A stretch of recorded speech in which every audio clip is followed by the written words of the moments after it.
destroying things at home. Scared, he quickly dialed for help, but the moment he made the call, his younger brother was attracted by a toy car. Unconsciously, Jack followed the toy car, startling her. It turned out to be William, who had heard the screams and rushed to the window to investigate. William opened the window for them, and Jessie immediately handed her brother to him. But when Ren turned her head to look at William, soon, the police arrived at the farm and investigated Wu Ziyun and Hai. At the same time, the father and wife also returned home. From the police investigation, it was suggested that it was very likely that his daughter had an accident before, from her brother's room, so she went to her brother's room. Seeing that her brother was not yet asleep, Jessie asked her brother if he saw something, but her brother couldn't speak. He just kept looking around the room. At this time, her sister seemed to realize that her younger brother might be able to see those things, so she asked her brother if that thing was in the house. Soon, her brother pointed towards the basement, and the two walked towards the basement. But Jessie searched to ask Bobby if he had ever heard of strange things happening in the house before. Bobby said no, but when he used to go to his friend's house, he never dared to enter that dark basement because he felt it was terrifying. Upon hearing this,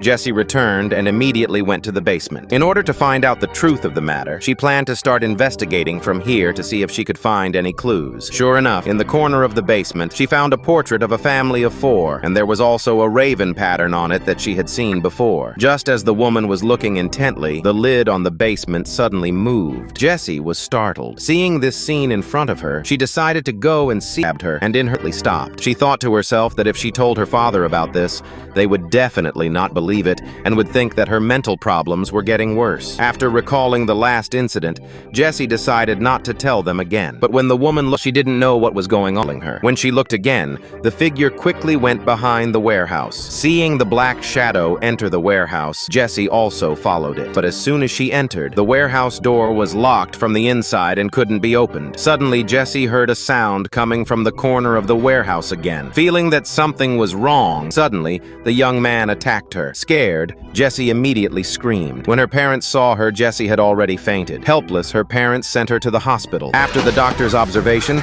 the attending doctor told her parents that the child might have self-harming behavior and should have urged them to move out of here. But the father angrily quoted the doctor's diagnosis, saying that he should have sold this interest at that time, and perhaps he could have gotten twice the funds. The wife was very angry after hearing this, saying that she had been with him eating simple food for so many years, and he hadn't even discussed such a matter. The father quickly drove after her, and Jessie, who had run out on her bicycle, met Bobby, who was on his way home. Seeing that the other party was riding a bicycle, Bobby offered to give him a ride. In the car, Jessie told him about the recent events and said that his friend who had lived in that house before probably didn't move away, but might have been brutally murdered by others because he had seen their images in his mind when he was in the basement. Bobby didn't disbelieve Jessie. He just asked him why he hadn't told their parents about this. Jessie said that she had tried to tell them, but something had happened to their family before, so they had never trusted her. It was about a year ago.